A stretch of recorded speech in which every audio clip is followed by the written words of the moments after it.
Assalamualaikum warahmatullahi wabarakatuh. Perkenalkan, saya Pinkan Sari Mamonto dari kelas 1E PGSD dengan NIM 151423088. Di sini saya akan membahas materi makalah kelompok 3 tentang pendekatan dalam manajemen kelas oleh dosen pengampu Bapak Dr. Rustam I. Husain, SAG MPD. Saya akan membahas yang pertama tentang pengertian pendekatan dalam manajemen kelas. Jadi menurut Dirjen PUOD dan Dirjen Dikdasmen 1996 dalam AD Rukmana dan Asep Sunaria 2011.2.103. Jadi manajemen kelas adalah segala usaha yang dikerahkan untuk mewujudkan suasana belajar mengajar yang efektif dan menyenangkan serta dapat memotivasi siswa untuk belajar dengan baik sesuai dengan kemampuan, atau dapat dikatakan bahwa manajemen kelas merupakan usaha sadar untuk mengatur kegiatan proses belajar mengajar secara sistematis. Usaha sadar itu mengarah pada penyiapan bahan belajar, penyiapan suasana dan alat peraga, pengaturan ruang belajar, mewujudkan situasi atau kondisi proses belajar, dan pengaturan waktu sehingga pembelajaran berjalan dengan baik dan tujuan kurikuler dapat tercapai. Sedangkan menurut Rakajoni 1985,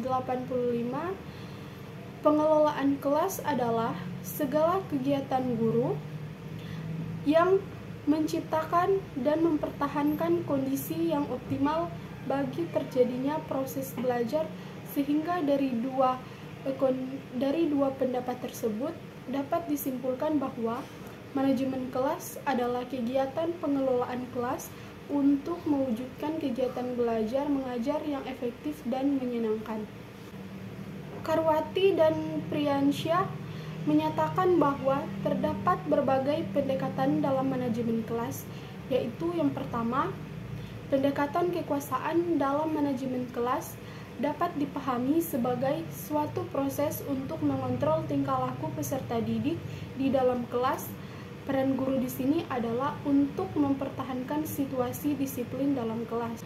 Yang kedua, pendekatan ancaman. Pendekatan ancaman dalam manajemen kelas merupakan salah satu pendekatan untuk mengontrol perilaku peserta didik dalam kelas. Pendekatan ancaman di dalam kelas dapat diimplementasikan melalui papan larangan.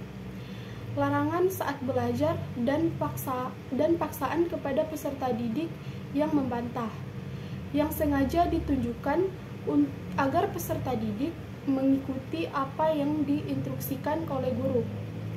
Yang ketiga, pendekatan kebebasan.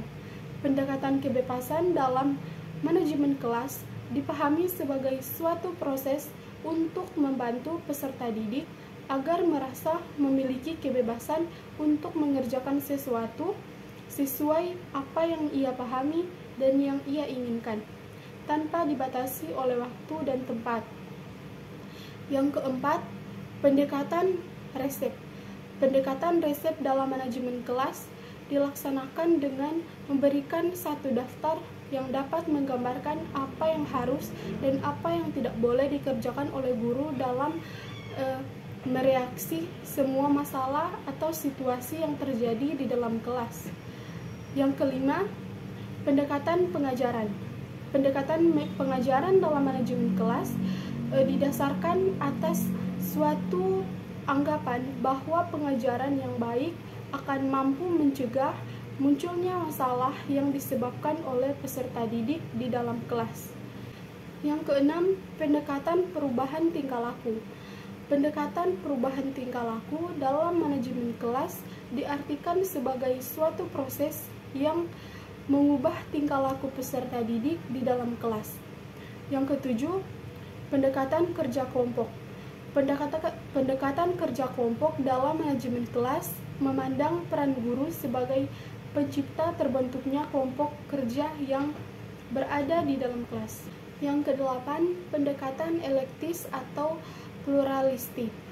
Pendekatan elektis atau pluralistik dalam manajemen kelas yaitu menekankan pada potensi kreativitas dan inisiatif dari wali atau guru kelas untuk memilih berbagai pendekatan yang tepat dalam berbagai situasi yang dihadapi di kelas.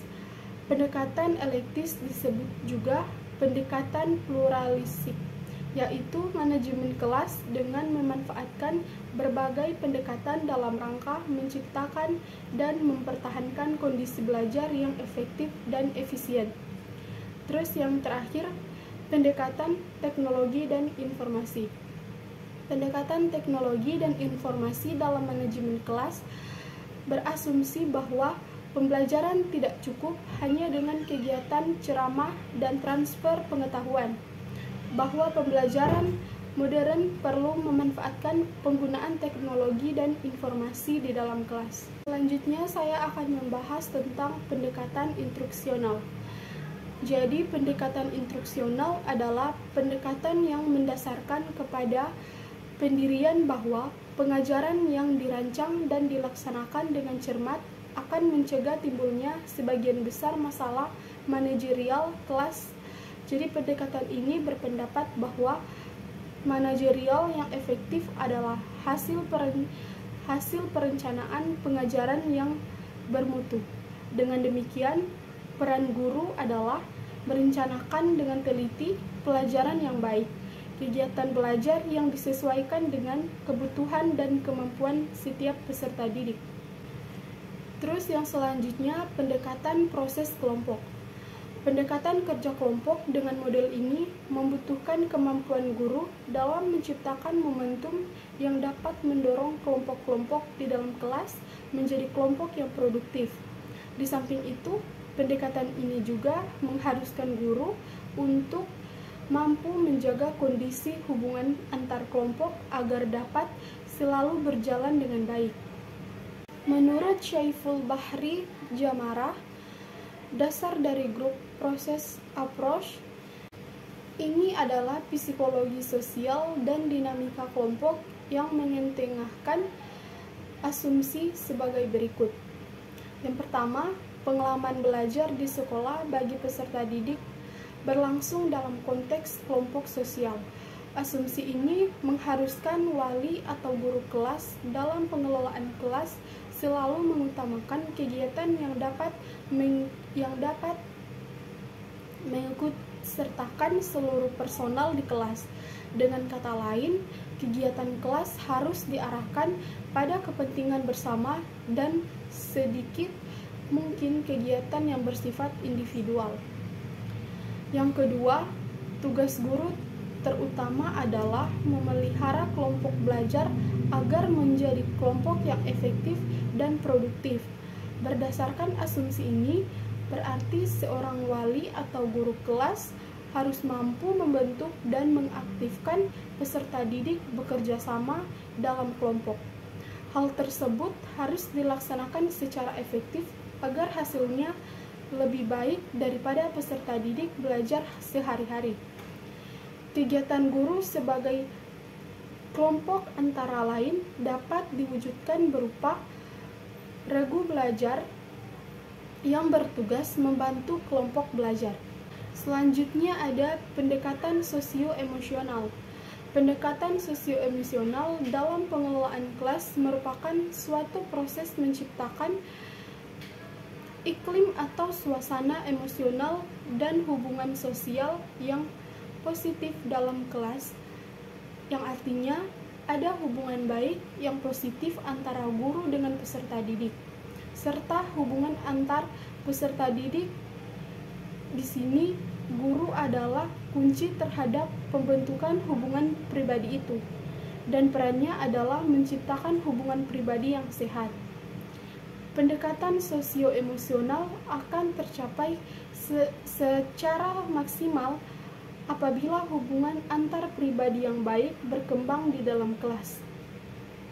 Hubungan tersebut meliputi hubungan antara guru dan siswa, serta hubungan antara siswa di dalam hal ini guru merupakan kunci pengembangan hubungan tersebut.